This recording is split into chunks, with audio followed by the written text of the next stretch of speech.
जय गुरु जी संगत शुक्राना जी। गुरु जी के चरणों में मेरा कोटि कोटि प्रणाम और गुरु जी की प्यारी प्यारी संगत को मेरा प्यार भरा जय गुरु जी। संगत जी, आज का सत्संग सुनकर आपकी आंखों में आंसू आ जाएंगे, क्योंकि संगत जी एक जवान माँ के पुत्र जो रातों रात अपनी सुध-बुध खो रहा था और जो अपनी ही माँ को पहचान नहीं पा रहा था। डॉक्टर्स ने साफ कह दिया था कि इसके दिमाग पर ऐसा असर हुआ है, ये बच्चा धीरे धीरे पागल हो जाएगा। और फिर संगत जी, गुरुजी ने जो किया ना, वो सुनकर आप भी कह उठेंगे अनंतम अनंतम शुक्राना मेरे प्यारे गुरुजी। संगत जी, क्या आप सोच सकते हैं, एक हंसता खेलता 19 साल का पुत्र अचानक अजीब हरकतें करने लगे, कभी हंसना, कभी रोना, कभी दीवारों को घूरना। आंटी जी ने सोचा नज़र है, पर रिपोर्ट्स भी टेस्ट कराए, भयंकर दिमागी बीमारी का नाम आया। जहाँ डॉक्टर्स ने हाथ खड़े कर दिए, वहाँ गुरुजी ने उस पुत्र को, उस बच्चे को बचा लिया। तो संगत जी, अगर आपके परिवार में भी कोई भी किसी दिमागी परेशानी, डिप्रेशन या भूलने की बीमारी से हो, तो ये सत्संग आपके लिए ही है संगत जी।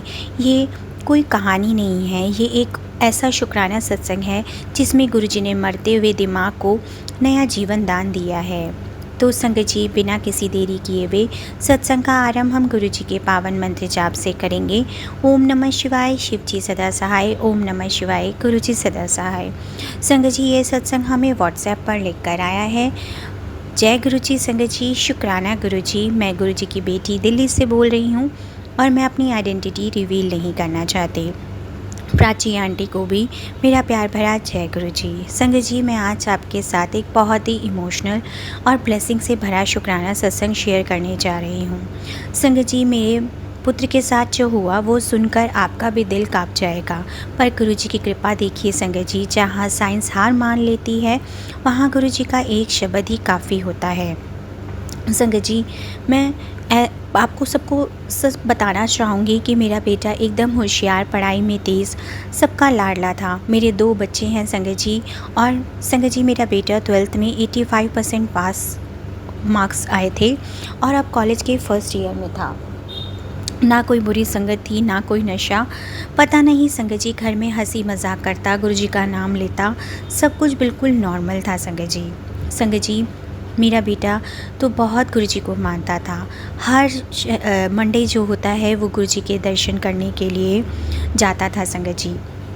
और संगत जी, हम अपने घर में हर थर्सडे को गुरुजी का छोटा सा अपने ही घर में सत्संग भी करते थे। मैं गुरुजी से करीब 10-12 सालों से जुड़ी हुई हूँ, पर संगत जी वो कहते हैं ना, पता नहीं किसकी नज़र लग गई या कोई पिछले कर्मों का हिसाब था, जो मेरा बेटा दिन ब दिन बिखरता चला गया।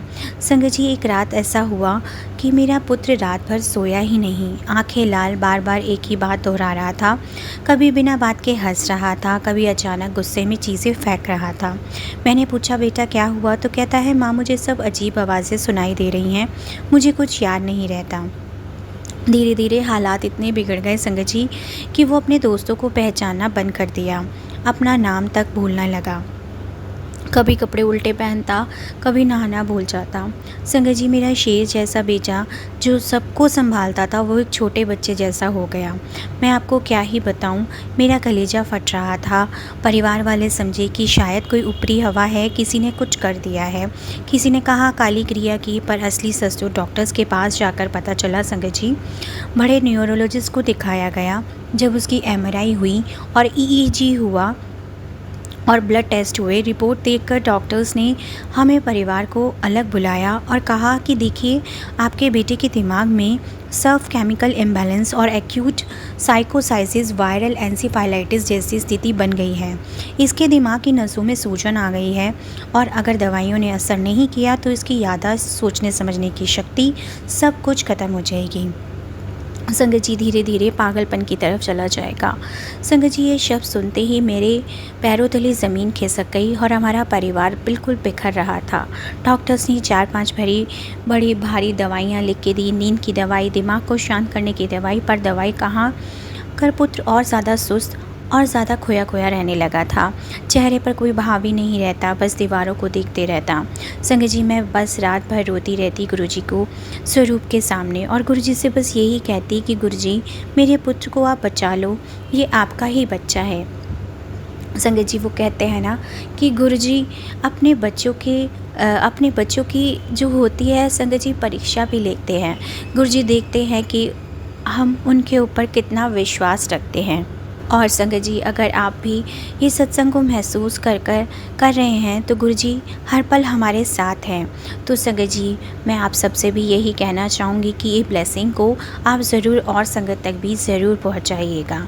संगत जी, मैंने अपनी बेटे की दवाइयाँ जारी रखी क्योंकि गुरुजी भी कहते हैं दवा अपना काम करेगी और मेरी ब्लेसिंग्स अपना काम करेंगी। संगत जी, मुझे गुरुजी पे पूरा भरोसा था। मैं रोज़ सुबह 4 बजे उठकर अमृत वेला गुरुजी की कृपा से संभालती थी। और संगत जी, गुरुजी ने मुझे कहा था कि तू घर में अपने सुखमनी साहिब का पाठ कर। और संगत जी, गुरुजी का मंत्र जाप करके मैं अपने बेटे के लिए वो जल प्रसाद बनाती थी। और संगत जी, जो मुझे गुरुजी के बड़े मंदिर से भी जल प्रसाद मिला था, वो उससे भी मैं अपने बेटे को दवाइयाँ देने लगी थी। और मैं अपने घर में लंगर प्रसाद का भोग भी लगाती थी और अपने बेटे को एक एक दाना ज़बरदस्ती खिलाती थी, क्योंकि मुझे यकीन था कि दवाइयाँ अपना काम करेगी और गुरुजी की ब्लेसिंग्स अगर उसके साथ होंगी तो और भी जल्दी असर हो जाएगा। संगत जी, मैं रोज़ शाम को गुरुजी के स्वरूप के सामने दिया जलाती और रोते हुए बस यही कहती थी कि गुरुजी, आप तो जानी जहान हो, आपको तो सब पता है। मेरे पुत्र के दिमाग को ठीक कर दो। मेरे बच्चे को कुछ नहीं समझ आ रहा है, पर आप तो सब जानते हैं। संगत जी, फिर जो हुआ ना संगत जी, आप बिलीव नहीं करेंगे। एक रात जब मैं अमृत वेला संभाल कर बस गुरुजी के चरणों में बस रोए जा रही थी, मुझे कुछ समझ नहीं आ रहा था। मेरा बेटा डे बाय डे उसके हालात ख़राब होते जा रहे थे। और संगत जी, उस रात जब मैं अमृत वेला करके सो रही थी तो गुरुजी ने मुझे ड्रीम में दर्शन दिए और गुरुजी ने मेरे सिर पे हाथ रखा और बड़े प्यार से कहा, संगत जी, कि मेरी बेटी, तू घबरा मत, तेरा पुत्र तुझे छोड़कर कहीं नहीं जाएगा। उस पर बहुत भारी काल था, उसके दिमाग पर ग्रहण लगा हुआ था जो उसे पागल बना रहा था। वो मैंने अपने ऊपर ले लिया है। तू बस उसे रोज़ मेरा जल प्रसाद दे और शुक्राना कर। कल से तो देखेगी उसके दिमाग धीरे धीरे शांत होने लगेगा। संगत जी, जैसे ही मुझे गुरुजी ने ड्रीम में ये दर्शन दिए, मेरी नींद खुली और मेरा तकिया आंसू से गीला था, पर दिल में एक अजीब सी शांति थी और यकीन था संगत जी कि अगले ही दिन से गुरुजी ज़रूर कोई ना कोई चमत्कार ज़रूर करेंगे। जिस मेरे बेटे ने 15 दिन से मुझे माँ तक नहीं कहा था, वो अगले ही दिन सुबह उठकर उसने मुझे कहा कि माँ, मुझे भूख लगी है। संगत जी, मैं दौड़ी हुई रसोई में गई और सबसे पहले मैंने अपने गुरुजी के स्वरूप के आगे उनका शुक्राना किया और मैं बहुत रोई। उस दिन मेरे बेटे ने बिना गुस्से के खाना खाया, रात को 6 घंटे सोया और जो पिछले 1 महीने से वो सो नहीं रहा था। 7 दिन के अंदर अंदर संगत जी, जो अजीब आवाज़ें और वो घूरना, वो भूलना, वो 70% तक कम हो गया। और जब डॉक्टर्स ने दोबारा चेकअप किया तो वो हैरान रह गए। वो ये बोले कि ये दवाई का असर नहीं, ये तो कोई चमत्कार है। इसके दिमाग की सूजन अचानक कैसे कम हो गई। और संगत जी, मेरा पूरा परिवार बस डॉक्टर से यही बोला, ये दवाई नहीं, ये तो हमारे गुरुजी की कृपा है, उनके लंगर प्रसाद की और उनके जल प्रसाद की महिमा है। गुरुजी का अनंतम अनंतम शुक्राना, लख लख शुक्राना मेरे गुरुजी। गुरुजी के आशीर्वाद से संगत जी 1 महीने के अंदर अंदर मेरा बेटा बिल्कुल नॉर्मल हो गया, वापस कॉलेज जाने लगा, याददाश्त वापस आ गई और जो बच्चा पागल होने की कगार पर आ चुका था, आज वो फिर से गुरुजी का नाम लेकर हंस रहा है, खेल रहा है। डॉक्टर्स ने उसकी धीरे धीरे दवाइयाँ भी कम कर दी हैं। संगत जी, मेरे गुरुजी ने मेरे उजड़े हुए घर को फिर से बसा दिया और मेरे बेटे को नया जीवन दान दिया। मैं इस जन्म में तो क्या, अगले 7 जन्मों या 100 जन्मों तक भी मैं गुरुजी का शुक्राना करूं तो वो भी कम होगा। अनंतम अनंतम शुक्राना मेरे प्यारे गुरुजी, आपका लख लख शुक्राना। संगत जी, मैं सभी संगत से यही कहना चाहूँगी कि जब आपके परिवार, आपके बच्चों पर कोई भी भयंकर बीमारी या विपदा या चाहे कोई दिमागी या शारीरिक या कोई साया आए तो घबराना नहीं है संगत जी। दवा के साथ गुरु जी की ब्लेसिंग्स बहुत बहुत ज़रूरी है। गुरु जी का जल प्रसाद, मंत्र जाप और शुक्राने में बहुत शक्ति है संगत जी। तो संगत जी, आप सब भी रोज़ यही नियम बना लीजिए। रोज़ अपने बच्चों, अपने परिवार के लिए गुरु जी को जल अर्पण कीजिए और वो गुरु जी का मंत्र जाप करते हुए हर जो है उस जल प्रसाद को बनाएं और सुखमनी साहिब का पाठ करें। और संगत जी, अमृत वेला ज़रूर संभालें। गुरु जी की छोटी छोटी ब्लेसिंग्स ही हमारे लिए बहुत बड़ा जो है संगत जी, बहुत बड़ा हमारे लिए बहुत बड़ी साबित हो जाती है। मैं अपने गुरु जी का बहुत बहुत शुक्राना करूँगी। गुरु जी सबकी झोलियाँ खुशियों से भरते रहें। और बस संगत जी, हमें गुरु जी के प्रति विश्वास पक्का होना चाहिए। बस मैं सभी से यही कहना चाहूँगी कि आपके परिवार, आपके बच्चे या आपके कोई भी रिलेटिव ऐसा कोई भी तकलीफ़ हो तो संगत जी उसके साथ ये सत्संग को ज़रूर शेयर कीजिएगा, क्योंकि संगत जी गुरु जी तो अपने बच्चों के कष्ट सत्संग सुनवा कर भी कटवा देते हैं और हमें नहीं पता कि हमारे परिवार में आने वाली कौन सी बड़ी विपदा जो गुरु जी सत्संग सुनवा कर ही कटवा देंगे। तो संगत जी, मैं अपने शुक्राने सत्संग को यहीं विराम करूँगी। ओम नमः शिवाय, शिव जी सदा सहाय। ओम नमः शिवाय, गुरु जी सदा सहाय। जय गुरु जी, शुक्राना गुरु जी। जय गुरु जी। संगत जी, शुक्राना गुरु जी। अगला सत्संग हमें ईमेल आईडी पर लिख कर आया है और ये सत्संग जो है खुशबू आंटी जी का है, जिनके मोबाइल की लास्ट 4 डिजिट 6827 है। जय गुरु जी, शुक्राना गुरु जी। संगत जी, मैं अपना शुक्राना सत्संग गुरु जी के पावन मंत्र जाप के साथ शुरू करना चाहूँगी। ओम नमः शिवाय, शिव जी सदा सहाय। ओम नमः शिवाय, गुरु जी सदा सहाय। संगत जी, गुरु जी का आदेश है 3 रविवार अपने पति अंकल की तरफ से शुक्राना शेयर करना है। गुरु जी पति अंकल का वशीकरण काटने के लिए आपका बहुत बहुत शुक्राना। उनमें बहुत इम्प्रूवमेंट है, उनके बिहेवियर में भी बहुत ज़्यादा इम्प्रूवमेंट आ गई है। पहले तो बहुत घमंडी थे और अभी थोड़ा विनम्र भी हुए हैं और कोऑपरेटिव भी हो गए हैं। पहले तो 9 या 10 बजे उठते थे, अब थोड़ी जल्दी उठकर जिम भी जाते हैं। उनका बिज़नेस अभी बंद पड़ा है तो थोड़ा सा कैश क्रंच से सैड रहते हैं। बस गुरु जी, जैसे भी आपकी मर्ज़ी, आपकी रज़ा में हम राज़ी रहें मेरे गुरु पिताजी। मेरा दूसरा शुक्राना सत्संग मेरे बेटे के लिए है। आज मैं मेरे दोनों बच्चे मॉल गए थे, तो दोनों बच्चे छोटे हैं तो उनको बेबी स्ट्रॉलर के अपोजिट साइड बिठाया और संगत जी फिर अचानक से बैलेंस बिगड़ गया और मेरा बेटा जो कि सिर्फ 2 साल का है वो गिर गया और उसके नाक पे बहुत ज़ोर से लगा और खून आ गया। फिर एक लेडी ने आके बोला कि तुम अकेली आई हो 2 बच्चों के साथ, तो मुझे शर्म आया बहुत। एक्चुअली संगत जी, मेरे हस्बैंड को थोड़ा फाइनेंशियल प्रॉब्लम चल रहा है, उनका बिज़नेस बंद है तो वो थोड़ा देख के ही खर्चा करते हैं और घूमने भी नहीं जाते। अब गुरुपा ने मुझे तो कोई कमी नहीं रखी और मेरा फाइनेंशियल सिचुएशन उनके हाथ में है, कोई चीज़ की कमी नहीं है। मैं बच्चों को लेकर ऐसे ही घूमने निकल जाती हूँ, तो बस पति अंकल को शर्म आती है, इसलिए वो हमारे साथ नहीं जाते। अब मैं मॉल में थोड़े ही स्ट्रेंजर्स को एक्सप्लेनेशन दूंगी संगत जी। खैर, फिर बच्चे के नाक से खून निकला तो सब बोलने लगे इसको हॉस्पिटल लेके जाइए और मुझे गुरुजी पर विश्वास था ब्लीडिंग बंद हो जाएगी और हॉस्पिटल नहीं जाना पड़ेगा। और संगत जी, ऐसा ही हुआ। आप लोगों का काम है कि बहुत सारी चीज़ें बोलना और मैं पहले लोगों की बातों में बहुत जल्दी आ जाती थी, बट अब मैं गुरुजी के विश्वास करती हूँ और जानती हूँ वो ही मुझे सही मार्गदर्शन करेंगे। शुक्राना गुरुजी, आपका अनंतम अनंतम शुक्राना। मेरे बच्चे की जो नाक से खून आ रहा था उसे आपने रोक दिया। अब मैं इसी के साथ अपने शुक्राने सत्संग को यहीं विराम करूँगी।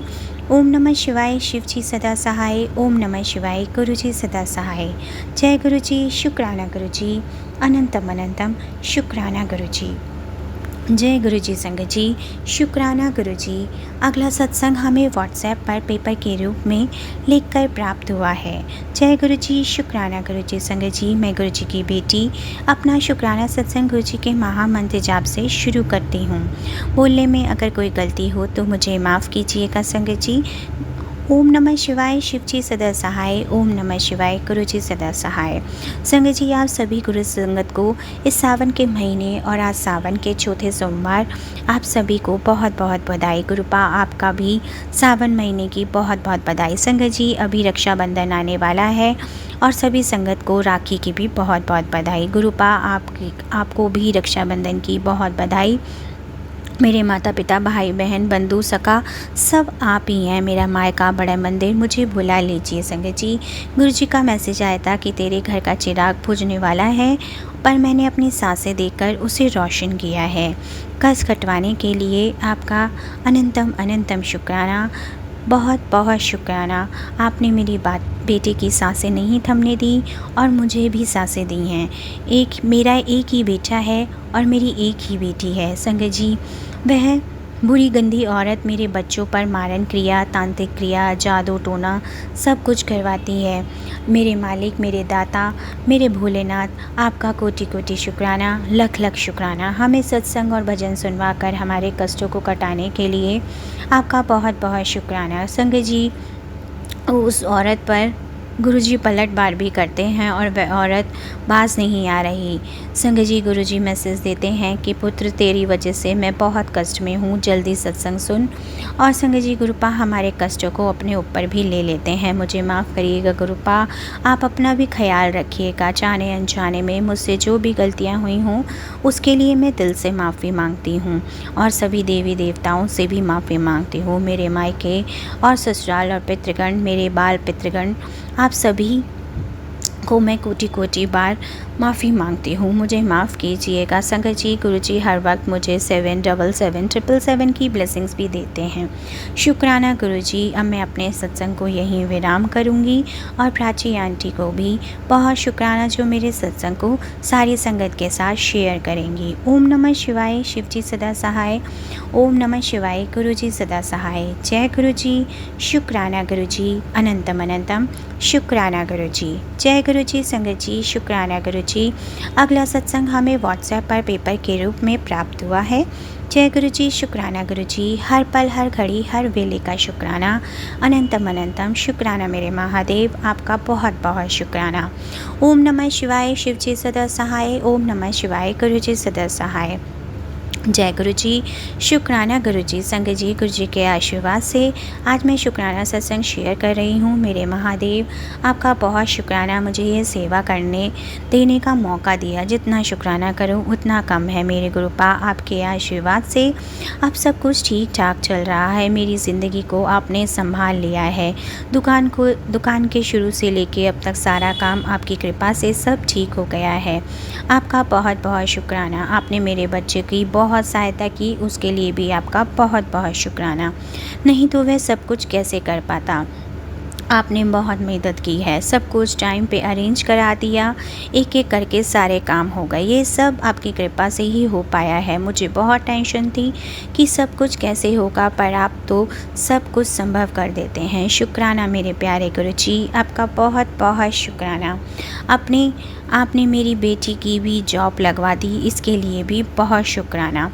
मेरी बेटी की भी बहुत टेंशन थी, मुझे दिन रात सोचती थी कि सब कुछ कैसे होगा, पर आपने ये सब सही से करा दिया। वह बहुत खुश है। शुक्राना आपका मेरे महादेव, आपका अनंतम अनंतम शुक्राना। अपनी कृपा दृष्टि मेरे परिवार पर और सारी संगत पर आप यूं ही बनाए रखना। ओम नमः शिवाय, शिव जी सदा सहाय। ओम नमः शिवाय, गुरु जी सदा सहाय। जय गुरुजी, शुक्राना गुरुजी। जय गुरुजी। संगत जी, शुक्राना गुरुजी। अगला सत्संग हमें व्हाट्सएप पर पेपर पे लिख कर आया है। ओम नमः शिवाय, शिव जी सदा सहाय। ओम नमः शिवाय, गुरुजी सदा सहाय। जय गुरुजी। संगत जी, गुरुजी का अनंतम अनंतम शुक्राना। मैं गुरुजी की भोली बेटी आशा, करनाल हरियाणा से गुरुजी का सत्संग शेयर करना चाहती हूँ। ये शुक्राना सत्संग मेरे पति अंकल की तरफ से है।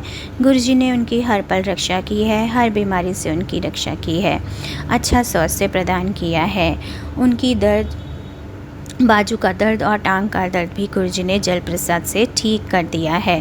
मैं गुरुजी का अनंतम अनंतम शुक्राना करना चाहूँगी और अपने अगले सत्संग की तैयारी करूँगी। ओम नमः शिवाय। शिव जी सदा सहाय। ओम नमः शिवाय। गुरुजी सदा सहाय। जय गुरुजी। शुक्राना गुरुजी। अनंतम अनंतम शुक्राना मेरे प्यारे गुरुजी। जय गुरुजी संगत जी। शुक्राना गुरुजी। संगत जी, ये सत्संग आकाश सेठी अंकल का है जो गुरुजी की पुरानी संगत है। जय गुरुजी संगत जी। सर्वप्रथम जून 1998 में मुझे गुरुजी के दर्शन का सौभाग्य प्राप्त हुआ।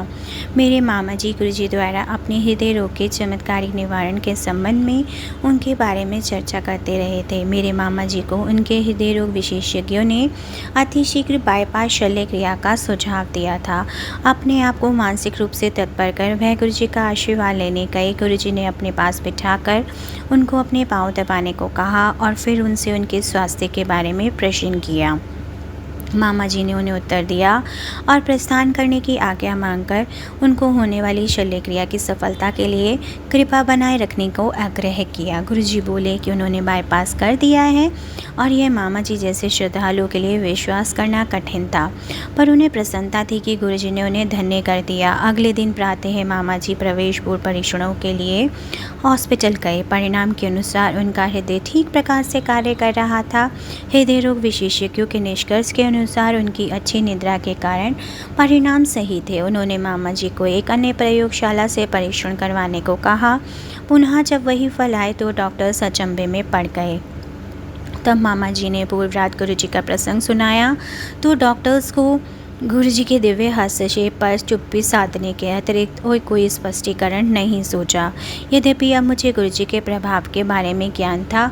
उन दिनों श्रीनगर में रहने के कारण उनके दर्शन नहीं कर पाया। मैं दिल्ली थोड़े समय के लिए कार्यवश ही आता था। सौभाग्य से अगली बार जब मैं दिल्ली आया तो मामा जी ने शुभ समाचार दिया कि गुरुजी दिल्ली में हैं, हम उनसे मिल सकते हैं।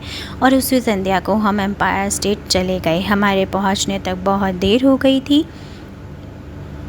लंगर का अंतिम चक्र चल रहा था। गुरुजी कुछ देर के लिए अपने कक्ष में चले गए और जब हम लंगर समाप्त करने के बाद संगत में बैठे तब गुरुजी अपने प्रश्न कक्ष से बाहर आए। गुरुजी के प्रथम दर्शन काला कुर्ता धारण किए। जब वह संगत में आए तो उनके प्रभावशाली, निरहंकारी और मनोहर चाल से चलते हुए आज भी मेरे मनस पटल पर अंकित हैं। उन्होंने मामा जी को पहचान लिया और हम नव आगंतुकों को देखकर हमारे पास आए। उन्होंने मामा जी को हमारा परिचय कराने को कहा और महरौली गुड़गांव मार्ग पर दी रेंज नामक एक कृषि भवन में अपने जन्म दिवस पर आने के लिए हमें प्रस्थान करने की छुट्टी दे दी। संयोग से अगले ही दिन दिल्ली में अपने कार्यालय पहुंचने पर मुझे अस्थायी काल के लिए वापस श्रीनगर जाने को कहा गया। वहां पर कार्यरत एक नवीन अधिकारी से कुछ चूक हो गई और एक ग्राहक ने उस क्षेत्रीय कार्यालय में असंतोष प्रकट किया। गुरुजी से उनके जन्म दिवस के अवसर पर उनके दर्शन ना होने पाने की निराशा के साथ मैं श्रीनगर लौट गया। मुझे सौंपे गए कार्य में सफल होने का विश्वास था क्योंकि मुझे गुरुजी के दर्शन और आशीष दोनों प्राप्त हुए थे और मुझे ज्ञात था सब कुछ गुरुजी की इच्छा अनुसार ही होगा। कठिन परिस्थितियों में भी श्रीनगर और अवंतीपुर के कार्य संभालता रहा। वह ग्राहक अत्यधिक अपेक्षा रखता था और अभियोग सिद्ध करने के लिए हम में से बहुत कार्य करवाता था। संभवतः इससे पूर्व मैं यह कार्य नहीं कर पाता और इस बार अंतर था।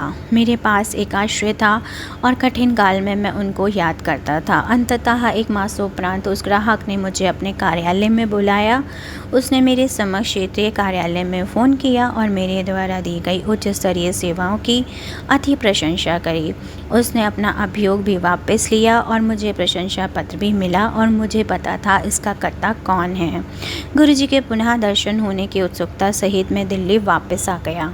मेरे परिवार के सदस्य गुरुजी के जन्म दिवस आयोजन पर गए और नियमित रूप से एम्पायर स्टेट भी जाते रहे। उन्होंने मुझे गुरुजी के जन्म दिवस के अवसर पर उपस्थित सहज श्रद्धालुओं और उन भक्तों के बारे में बताया जिनकी गुरुजी ने सहायता करी थी। मैंने सोचा क्या वह हमें संतान सुख का आशीष देंगे। विवाह के 7 वर्ष बीतने पर भी हमें संतान सुख से वंचित थे। डॉक्टर्स, प्रार्थना, उपाय सब असफल। मेरे मामा जी ने गुरुजी का आशीर्वाद लेने का सुझाव दिया और उन्होंने अपने एक ठेकेदार मित्र का प्रसंग भी बताया। मामा जी के उन मित्र को विवाह के 16 वर्ष उपरांत कोई संतान ना होने पर गुरुजी का आशीर्वाद प्राप्त हुआ। गुरुजी ने बोला, पुत्र भी देते धी भी देती होर इसी साल, और यह अविश्वसनीय प्रतीत हो रहा था, किंतु गुरुजी के सत्यानुसार उनकी पत्नी ने 31 दिसंबर एक साथ 3 बच्चों को जन्म दिया, 2 पुत्र और 1 कन्या। गुरुजी के आशीर्वाद से सब कुछ संभव हो गया और हमें उनका आशीर्वाद कब मिलेगा, मैं उत्सुक था। हम गुरुजी के यहाँ निरंतर जाते रहे और उन्होंने हमसे कभी बात नहीं की। अन्य महानुभावों ने गुरुजी पर विश्वास बनाए रखने का सुझाव दिया और वह अनुकूल समय आने पर बात करेंगे, उनके पास जाकर अपनी समस्या मत बताओ। एक दिन जब हम लंगर के पश्चात संगत में बैठे थे, गुरुजी ने मुझे अपने पास आने का इशारा किया। क्या वास्तव में वे मुझे बुला रहे थे? संगत ने आश्वासन दिया कि मुझे ही बुलाया है। मन में अनगिनत विचार समेटे, किंतु बोलने का साहस जुटाने के असफल प्रयास सहित मैं उनके पास पहुंचा। गुरुजी ने पूछा, ऐथे क्यों आया वे? गुरुजी बोले, मैंने कहा गुरुजी कोई बच्चे नहीं हैं। बस इतना बोलने का ही साहस जुटाकर मैंने उत्तर दिया और अनासक्त भाव से वह बोले, त्वानू बच्चे लभेंगे, भज जा। कुछ सोचे बिना मैं बोल पड़ा, गुरुजी मैं भगने के लिए नहीं आया हूँ। गुरुजी मुझे देखकर बोले, चंगा 8वें दिन आता रही। इस बात से मुझे अति विस्मित कर दिया और गुरुजी को कैसे पता हर 8वें दिन आना ही मेरे लिए सुविधाजनक है। उस समय मैं 8 दिन के पाले चक्र में कार्यरत था, 2 दिन प्रातः, 2 दिन अपराह्न और 2 दिन रात्रि और फिर 2 दिन अवकाश। इस प्रकार पहले अवकाश को ही सत्संग में आना सुविधाजनक था। हमने गुरुजी के दर्शन के लिए हर 8वें दिन जाना प्रारंभ किया और संगत के अनुमंत्रित भाग्यवान सदस्य अपने अनुभव सुनाते थे। इससे हमें आश्वासन मिलता था कि गुरु कृपा से हमारी मनोकामना भी पूर्ण होगी, पर कब होगी हम स्वयं से प्रश्न करते रहते थे। अन्य समस्याएं हल हो रही थी। मेरी पत्नी का कार्य स्थायी हो गया था। अपने साक्षात्कार से पूर्व उसने गुरुजी से आशीर्वाद प्राप्त किया और 42 प्रत्याशियों में वह बिल्कुल अकेली चुनी गई थी। हमारी आर्थिक परिस्थितियों में भी सुधार हो रहा था। हम दोनों संतान उत्पत्ति निष्फलता का उपचार करा रहे थे, किंतु सफलता हाथ नहीं लग रही थी। यद्यपि डॉक्टर्स को आशा नहीं थी, तथापि उन्होंने गर्भाशय में वीर्य रोपण का सुझाव दिया। उन्होंने कहा यदि वह असफल रहा तो भ्राय प्रत्यारोपण पर गर्भाशय में बिठाने का प्रयास किया जाएगा, किंतु वह बहुत अधिक मूल्यवान होगा। और उन्हीं दिनों मुझे अपने उच्च कार्यालय से समाचार मिला कि मुझे अधिशासी MBA की प्रवेश परीक्षा देने के लिए चुना गया है। जून 2000 में आरंभ होने वाली प्रोग्राम की अवधि 1 वर्ष की थी। मैं दुविधा में था। मेरी पत्नी परीक्षा देने के विरुद्ध थी और मैंने उनसे गुरुजी पर यह निर्णय छोड़ने को कहा। उनके अनुसार मेरे चुने जाने पर उपचार वर्ष भर बंद करना पड़ेगा और गुरुजी के अगले दर्शन के अवसर पर साहस बटोरकर मैंने उनसे उनका सुझाव मांगा। गुरुजी ने उत्तर किया, ऐसे अवसर जीवन में बार बार नहीं आते, मुझे जाना चाहिए। ये बात सुनकर मेरी पत्नी उदास हो गई। मैंने परीक्षा दी। सफल अभ्यर्थियों की सूची आने से पूर्व कई चर्चाएं होती और ये सुनकर मेरा नाम उन चर्चाओं में नहीं था, मेरी पत्नी चिंता मुक्त हो गई। और इसी समय डॉक्टर्स ने 2 जून 2000 को अंतिम बार पुनः पिछली प्रक्रिया दोहराने का निर्णय लिया और उन्हें इस बार भी कम आशा थी। उन्होंने कहा अगली बार दूसरी प्रक्रिया करेंगे। मैंने अपने कार्यालय में समाचार दिया कि मैं विलम्ब से पहुँचूँगा। इधर डॉक्टर्स ने प्रथम नमूना और परीक्षणों के बाद मुझे एक और नमूना देने को कहा और जब मैंने कार्यालय में बताया कि विलम्ब होगा और बहुत अधिक विलम्ब होने पर नहीं आऊँगा, तो उस अधिकारी ने निर्देश दिया कि भले ही कितनी देर हो जाए मुझे वहाँ अवश्य पहुँचना है। अब मेरी पत्नी घर सुरक्षित पहुँचने पर प्रबंध कर सब मैं अपने कार्यालय पहुँचा तो मुझे MBA में अपने चयन का समाचार मिला। स्वीकृति देने के 3 दिन का समय था और अगले ही दिन हम गुरुजी के दर्शन के लिए कहे। मैंने यह समाचार गुरुजी को दिया। मेरे भ्रम जैसा कोई सर्वज्ञाता को कोई नवीन समाचार दे सकता हो। मुस्कुराकर बोले, फिर ते कल्याण हो गया। मैंने सोचा, मैंने तो गुरुजी को अपनी चयन की बात बताई और वो कह रहे मैं धन्य हो गया। ये तो प्रत्यक्ष है। उस समय गुरुजी के तात्पर्य से मैं अनभिज्ञ था और इस रहस्य उद्घाटन के लिए अभी कुछ और दिन का समय शेष था। मैंने गुड़गांव में MBA संस्था में प्रवेश किया और प्रथम सत्र के बाद मैं घर आया। उसी संध्या को हम दर्शन करने के लिए गए और लौटते हुए मेरी पत्नी ने घर परीक्षण उपकरण खरीदने को कहा। गुरुजी के कथन का रहस्य अगले ही दिन प्रातः हो जाकर हुआ जब मेरी पत्नी ने अपनी गर्भवती होने का का समाचार दिया। गुरुजी की कृपा से कठिन परिस्थितियाँ भी बीत गईं और हम सफल हुए। हम दोनों हर्ष से बेहाल और कृतज्ञ थे। चक्षुओं में अश्रु भरे हम दोनों गुरुजी के स्वरूप को चूम रहे थे और हम उसी सांझ गुरुजी के पास गए। उन्हें चरण कमलों को छूकर मैंने उन्हें यह सूचना दी और अपना मुख खोलना चाहा तो फिर वही एक बार पुनः सर्वज्ञता को बताने की भूल और उन्होंने मुझे चुप रहने का संकेत दिया और बोले, मैनू पता है। मेरी पत्नी गर्भाकाल सहजतापूर्व बीत गया और उसी अवधि में महाविद्यालय परिसर में ही घर मिल गया जिसमें प्रतिदिन यात्रा करने के कष्ट से भी मुक्ति हो गई और 31 जनवरी 2001 को पुत्र का जन्म हुआ। शिशु के 40 दिन पूर्ण होने पर हम उसे गुरुजी का आशीर्वाद दिलाने गए। उस दिन आज्ञा लेते समय गुरुजी ने मेरी पत्नी को बोला, पूनम आंटी और मुंडा लेना है। मेरी पत्नी को एक अत्यधिक अचंभा हुआ और वे कुछ नहीं बोली। उसके बाद गुरुजी के हर दर्शन के समय मेरी पत्नी यही पुनरावृत्ति करती रही। वह कभी उत्तर तो नहीं देती पर अचरज सदा रहती। इतने छोटे शिशु के साथ पुनः इस प्रक्रिया को दोहराना बहुत मुश्किल था और 2000 में मेरी MBA पूरे होने पर मैं पश्चिम बंगाल में दुर्गापुर के निकट मेरा स्थानांतरण हो गया। छोटे शिशु एवं दिल्ली में अन्य उत्तरदायित्व के कारण मेरे लिए इस समय बाहर जाना असंभव था। मैंने अपने कार्यालय में अपने वरिष्ठ अधिकारियों से अनेक अनुयायी विनय किए, कोई सहायता करने के लिए उद्यत नहीं था। सबकी उदासीनता देखकर अंत में मैंने दिल्ली से अपने परिवार के लिए सब प्रबंध किया और जाने का मन बना लिया। उस संध्या हम गुरुजी के दर्शन के लिए गए और उसी दिन सबसे वरिष्ठ अधिकारी जिसको मैंने स्थानांतरण रोकने की विनती की थी उन्होंने मना कर दिया। उस दिन गुरुजी ने मेरी पत्नी को देखकर फिर वही प्रश्न दोहराया, पूनम आंटी और मुंडा लेना है। मेरी पत्नी ने तत्काल उधर गया, यदि मेरे पति विस्थापित हो गए तो मुझे पुत्र कहाँ से मिलेगा। गुरुजी मुस्कुराए बोले, वास्तव में तकनीकी समस्या है और वह मेरा स्थानांतरण रद्द कर देंगे। गुरुजी के चरण स्पर्श कर हम घर आ गए और 2 दिन के बाद मेरे वरिष्ठ ने मुझे फ़ोन किया और बोले, तुम अपनी समस्याओं के कारण ना जाने की बात करते रहे हो, तुम्हारा स्थानांतरण रोक दिया गया है। और संगत जी, मेरे मन में यह सुनते के साथ ही मुझे बहुत खुशी हुई और मुझे ये सब पता था कि ये केवल और केवल मेरे गुरुजी की इच्छा की वजह से ही सब कुछ संभव हो पाया है। मैं अपने शुक्राने सत्संग को यहीं विराम करूँगा। ओम नमः शिवाय। शिव जी सदा सहाय। ओम नमः शिवाय। गुरु जी सदा सहाय। जय गुरु जी। शुक्राना गुरु जी। गुरु जी संगत जी, शुक्राना गुरु जी। अगला सत्संग निशांत अंकल जी का है। जय गुरु जी। शुक्राना गुरु जी संगत जी। मैं वर्ष 2009 में गुरु जी की जादुई और दिव्य शिवपुरी में पहुंचा। हम अप्रैल 2011 में गुड़गांव सेक्टर 56 के जलवायु टावर्स में रहने आए थे और हमारे कुछ मित्रों से हमें गुरु जी के बारे में पता चला। यद्यपि मेरा परिवार बहुत धार्मिक प्रवृत्ति का है, किंतु गुरु जी को अपनाने में हमें कुछ समय लगा, जिसका कारण हमारी अज्ञानता थी। संगत ने हमें सदैव यही बताया कि गुरु जी भगवान हैं और धीरे धीरे से मेरे पूरे परिवार को गुरु जी में विश्वास हो गया। किंतु यह समझने में कि गुरु जी सर्वोच्च ईश्वर हैं हमें कुछ समय लग गया। ऐसा नहीं था कि उनके सर्वव्यापी और सर्वशक्तिमान होने पर हमें शंका थी, हमें केवल इस बात पर विश्वास नहीं हो पा रहा था क्या हम इतने भाग्यशाली हैं कि हमें भगवान जो तीनों लोगों के रचयिता हैं, ब्रह्मा विष्णु और महेश हैं, गुरु के रूप में मिले हैं। आज हम अपनी अज्ञानता के विषय में सोच कर ही हंसी आ जाती है।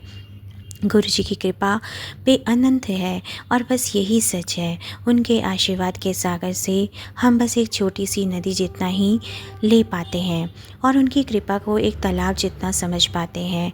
उसका वर्णन बस एक बूंद जितना ही कर पाते हैं। बस वह एक बूंद ही पर्याप्त होती है हमारी प्यास बुझाने के लिए। तनिक सोच कर देखिए, अगर हम उनकी आज्ञा अनुसार पूर्ण समर्पण कर देते हैं तो वह अनुभूति कैसी होगी। यही हमारे जीवन का लक्ष्य होना चाहिए। स्वयं मेरा भी जीवन लक्ष्य यही है। मैं NIT वारंग के से कंप्यूटर विज्ञान और इंजीनियरिंग में प्रौद्योगिकी स्नातक में कर रहा था। दूसरे साल के पहली तिमाही परीक्षा में खराब मौसम और खाने की वजह से मुझे हेपेटाइटिस A हो गया। पहले मुझे बुखार हुआ और बहुत थे डॉक्टर्स को दिखाने के बाद 1 हफ्ते तक वह इस बीमारी की पहचान नहीं कर पाए। मेरा स्वास्थ्य बिगड़ता जा रहा था और मुझे दिल्ली वापस आकर गुड़गांव के अस्पताल में भर्ती होना पड़ा। मेरी हेपेटाइटिस की संख्या 4.0 के आसपास पहुंच चुकी थी और डॉक्टर्स ने मुझे सीमित आहार के साथ दवाइयाँ और उबला हुआ पानी पीने को कहा था। कम से कम 1 महीना आराम करने को कहा। मैं बहुत दुविधा में था क्योंकि 10 दिनों में मेरी परीक्षाएं आरंभ होने वाली थी और मेरा विभाग अध्यक्ष अनुशासन और नियमों को लेकर बहुत पक्के थे। एक बार मेरी एक मित्र को चिकन पॉक्स यानी कि चेचक हो जाने की वजह से 5 में से 1 परीक्षाएं नहीं दे पाई थी। उसकी उपस्थिति 70% थी और उसने चिकित्सा प्रमाण यानी कि मेडिकल सर्टिफिकेट भी दिया था। फिर भी उसके साथ कोई नरमी नहीं दिखाई गई थी। उस समय जब हम गुरुजी के यहाँ जाना आरंभ कर दिया गया था, मेरी माँ ने मुझसे कहा मुझे सब गुरुजी पर छोड़ देना चाहिए, किंतु समर्पण करना इतना आसान नहीं था क्योंकि मेरे लिए मेरी पढ़ाई ही सब कुछ थी। गुरुजी से आज्ञा लेकर मैं 45 दिन बाद कॉलेज गया। मेरी उपस्थिति 40% थी और यद्यपि मैं नियमित रूप से कॉलेज जाता रहता तब भी सेमेस्टर के अंत तक 65% ही पहुँच पाती। अपने साथियों की प्रतिक्रिया देखकर मैं बहुत डर गया। कहीं से प्रोत्साहन ना मिलने पर मानसिक दबाव के कारण मुझे डिप्रेशन हो गया। हेड ऑफिस जाकर अपना मेडिकल सर्टिफिकेट जमा करने से एकदम पहले मैंने अपनी माँ को फ़ोन किया और वह बोली, बेटा बोलो जय गुरुजी, और गुरुजी को याद करके मैं ऑफिस में दाखिल हुआ। इसके बाद जो हुआ ना, वो किसी चमत्कार से कम नहीं था संगत जी। जो इंसान संभवतः अत्यधिक सख्त, उसने मेरी परेशानी सुनी, बिना किसी नानुकुर के मुझे सारी परीक्षाओं में बैठने के लिए मेरे आवेदन पत्र पर हस्ताक्षर कर दिए। मेरे स्वास्थ्य के बारे में पूछा और सलाह दी कैसे मैं छात्रावास में घर जैसा बना खाना खा सकता था। साथ ही उन्होंने मुझे सुझाव दिए कि किस प्रकार मैं अन्य प्रोफेसरों के साथ अपनी उपस्थिति की समस्याओं को सुलझा सकता था। मैं एकदम विस्मित रह गया। ऑफिस में अंदर आते समय मैं बहुत डरा हुआ था, पर जब मैं बाहर निकला तो मेरी खुशी की कोई सीमा ही नहीं थी। उसी क्षण मैंने गुरुजी को अपने भगवान के रूप में स्वीकार कर लिया। कहने की आवश्यकता ही नहीं कि जल्दी गुरुजी ने मेरा हेपेटाइटिस भी ठीक कर दिया। डॉक्टर्स को डर था कि मुझे यह बीमारी दोबारा हो सकती है, क्योंकि बीमारी ठीक होने के तुरंत बाद मैं छात्रावास का खाना खा रहा था और दोबारा होने पर उसे ठीक होने में 1 और महीना लग जाएगा। किंतु अब मेरे पास मेरे गुरुजी थे। 4 दिन बाद मैं अपने घर में था। कम उपस्थिति होने के बावजूद मेरे प्राध्यापकों ने मुझे घर जाने के लिए अनुमति दी और उन 10 दिनों में मैं 3 बार गुरुजी के बड़े मंदिर और 2 बार मंदिर में सेवा भी की। 10 दिन के बाद जब मैं कॉलेज वापस गया तो मैं बिल्कुल स्वस्थ था।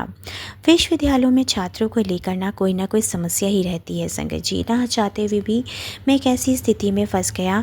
बात बहुत बिगड़ती चली गई। मेरी कक्षा में एक लड़की के साथ मेरी अच्छी मित्रता थी, जिसका एक पुरुष मित्र कॉलेज का गुंडा था, जिसके राजनीतिक संबंध भी थे और वह मुझे पसंद नहीं करता था। बार बार उस लड़की को मुझसे दूर करने के लिए कहता था, क्योंकि उसे लगता था हम दोनों एक दूसरे को पसंद करते हैं। किंतु मैं उनकी धमकियों पर कभी ध्यान ही नहीं दिया, क्योंकि मैं धमकियों के चलते अपनी एक अच्छी दोस्त को खोना नहीं चाहता था। पर ऐसा सोचना गलत साबित हुआ। ये मेरा पहला अनुभव था जब मैंने किसी समस्या का सामना किया था। एक रात करीब 11:30 बजे वो लड़का अपने 3 साथियों को लेकर मेरे कमरे में आया और उस समय मैं अपने मित्र के साथ काम कर रहा था। उसने मेरे मित्र को धक्का देकर कमरे से बाहर निकाल दिया और कमरा अंदर से बंद कर। यह स्पष्ट था कि उनका इरादा मुझे पीटने को था। ऐसे तो मैं डील डोल से ताकतवर हूँ, पर पहले कभी लड़ाई नहीं की थी। मेरी हृदय की धड़कनें बढ़ गईं और उसे कुछ समझ नहीं आ रहा था मैं क्या करूँ। मैं हमेशा गुरुजी का लॉकेट पहनता था और मैं बस उसको हाथ में पकड़ा और बोला, गुरुजी आपके सहारे।